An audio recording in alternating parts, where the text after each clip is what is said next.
নাগামরিচ আর ঢেঁড়স আমাদের কিন্তু খুবই পরিচিত দুটো সবজি। একটা হচ্ছে ঝালের চাহিদা মেটানোর জন্য খুবই খুবই খুবই জনপ্রিয় নাগামরিচ, আরেকটা হচ্ছে ঢেঁড়স।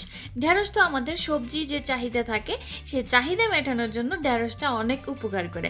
আসসালামু আলাইকুম, welcome back to my channel parts of my life. যেখান থেকে আমার ভিডিও দেখছেন আশা করছি সবাই ভালো আছেন, যে আলহামদুলিল্লাহ আমরাও ভালো আছি। আজকে আমি খুবই সিম্পল এবং সাধারণ এবং আমাদের সবার পরিচিত একটা রেসিপি, সেটা হচ্ছে ঢেঁড়সভাজি। ঢেঁড়সভাজি আমি কি দিয়ে করেছি? নাগামরিচ দিয়ে করেছি। যাদের নাগামরিচ পছন্দ তাদের জন্য খুবই স্পেশাল হচ্ছে এই রেসিপিটা।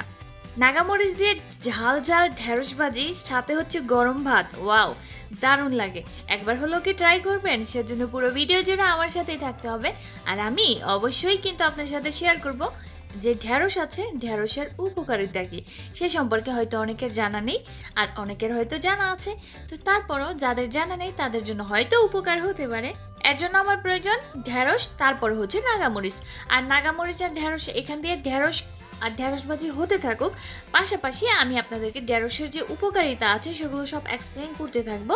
আর আপনারা আমার বকবক তো শুনতেই থাকবেন, প্লাস ঢেঁড়সভাজি যে করতেছি সেটাও আপনারা দেখতে থাকবেন। সবুজ শাকসবজি কিন্তু স্বাস্থ্যের জন্য অনেক অনেক অনেক উপকারী, কারণ এই সবুজ শাকসবজি পুষ্টিগুণে ভরপুর। যতই সবুজ শাকসবজি আছে সব কিছুই কিন্তু সবগুলোতে পরিমাণে কিছু না কিছু উপাদান অবশ্যই থাকে, যেটা কিনা আমাদের স্বাস্থ্যকে অনেক হেলদি এবং সুস্থ রাখতে সাহায্য করে।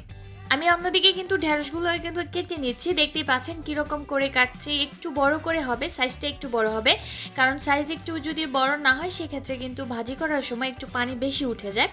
সেজন্য সাইজটা একটু বড় করে রাখবেন, এতে করে যে ভাজিটা করবেন এটা কিন্তু খেতে দারুণ লাগে।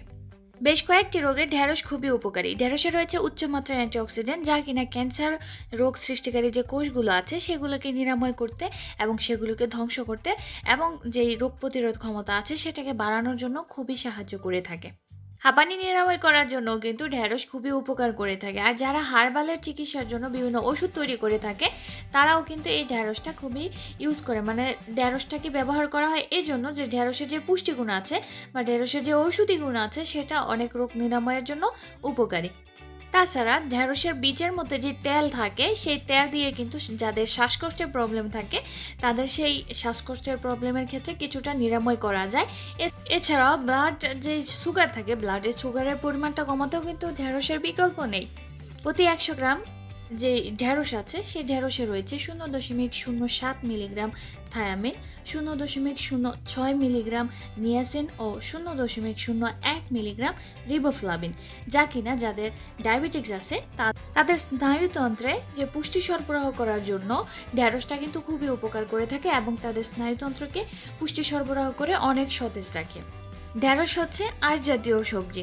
তো আঁশ জাতীয় সবজি যে রয়েছে সেটার জন্য ও কোষ্ঠকাঠিন্য যাদের থাকে, যে প্রবলেমগুলো থেকে থাকে সেই কোষ্ঠকাঠিন্যের প্রবলেমের জন্য কিন্তু ঢেঁড়সটা অনেক উপকার করে থাকে। আর যাদের হজম ক্রিয়ায় প্রবলেম হয়ে থাকে তাদের বিপাক ক্রিয়ায় অনেকটা সহায়তা করে এই ঢেঁড়স। নিয়মিত যদি ঢেঁড়স খাওয়া হয় তাহলে কিন্তু শরীরে যে লোহিত রক্তকণিকা আছে সেটার উৎপাদন অনেকটাই বেড়ে যায়। এতে করে যাদের শরীরে রক্তশূন্যতা দেখা দেয় তাদের ক্ষেত্রে কিন্তু অনেক উপকার হবে এবং অনেকটা সহায়তা করে থাকে। অন্তঃসত্ত্বা অবস্থায় যদি কেউ এই ঢেঁড়স খেয়ে থাকে তাদের এই ঢেঁড়সের যে ফলেট উপাদানটি রয়েছে এই ফলেট উপাদানটা কিন্তু যে শিশু আসবে অনাগত শিশুর যে সঠিক বিকাশের জন্য অনেকটাই উপকার করে। ঢেঁড়সের পুষ্টিগুণ সম্পর্কে বলে শেষ করা যাবে না, কারণ এই ঢেঁড়সে রয়েছে প্রচুর পরিমাণে পুষ্টি। তো এই পর্যায়ে আমি কথা বলতে বলতে দেখতেই পাচ্ছেন আমার কিন্তু নাগামরিচ দিয়ে ঢেঁড়সভাজি প্রায় পুরোটাই হয়ে যাচ্ছে। এই পর্যায়ে আমি কিন্তু কোনো পানি অ্যাড করিনি, পানি ছাড়াই কিন্তু ঢাকনা দিয়ে ঢেকে রেখেছিলাম। ঢেকে রেখে তারপরে আমি এখানে একটু পরে পরে নাড়ে দিয়েছি, কারণ এতে করে যে পানিটা আছে এটা যেন ইয়ের সাথে না লেগে যায় এবং পারফেক্টলিভাবে যেন শুকিয়ে যায়। একটু ঢেকে দিতে হবে, কিছুক্ষণ ঢেকে রাখার পরেই কিন্তু ঢেঁড়সটা তাড়াতাড়ি সিদ্ধ হয়ে যায়, তার বেশি পানি দেওয়ার প্রয়োজন পড়ে না। এরকম করে ঢাকনা দিয়ে ঢেকে কিছুক্ষণ পরে পরে নেড়ে চেড়ে দিতে হবে। যে পিচ্ছিলদের পানির মতো আছে এটা দূর করার জন্য অবশ্যই একটু ভালো করে ভেজে নিতে হবে। ভালো, এতে দেখতে পাচ্ছেন কিছুক্ষণ ভাজার পরে এই পর্যায়ে চলে আসে এবং পারফেক্টলিভাবে সিদ্ধ হয়ে গেছে। তো এই পর্যায়ে কিন্তু আপনারা নামিয়ে নিতে পারেন গরম ভাতের সাথে। ওয়াও, জাস্ট জমে যায় এই ঢেঁড়সভাজি। আমার তো ঢেঁড়স ভাজি অনেক পছন্দ গরম ভাতের সাথে, আর সাথে যদি নাগামরিচ থাকে তাহলে তো আর কোনো তুলনাই হয় না। খেতে দারুণ মজা। আপনিও কিন্তু একবার ট্রাই করে দেখতে পারেন আপনাদের কাছে কেমন লাগে। যদি না ট্রাই করে থাকেন, আই থিঙ্ক কেউ ট্রাই করেননি, আমি ফার্স্ট টাইম আপনাদেরকে ট্রাই করে দেখিয়ে দিলাম। আপনারা অবশ্যই কিন্তু ট্রাই করে দিতে পারেন। আর অবশেষে বলে যেতে পারি, ঢেঁড়সে কিন্তু রয়েছে প্রচুর প্রচুর প্রচুর পরিমাণে পুষ্টিগুণ। এতে রয়েছে আঁশ, ভিটামিন এ, অ্যান্টিঅক্সিডেন্ট, যা কিনা রোগ প্রতিরোধ ক্ষমতার ক্ষেত্রে অনেক সাহায্য করে। ঢেঁড়সের এমন গুণের কথা জানার পরে আপনার খাদ্য তালিকায় আপনিও কিন্তু রাখতে চাইবেন এই ঢেঁড়স। কি আমার কথা কি শুনে কি আপনাদের মনে চাচ্ছে না যে হ্যাঁ, আপনাদের প্রতিদিনের খাদ্য তালিকায় আপনারাও এই ঢেঁড়স রাখবেন? অবশ্যই আমাদের প্রত্যেকের উচিত আমাদের প্রতিদিনের খাদ্য তালিকায় ঢেঁড়স রাখার জন্য। এতে করে আমাদের সবার স্বাস্থ্যই ভালো থাকবে।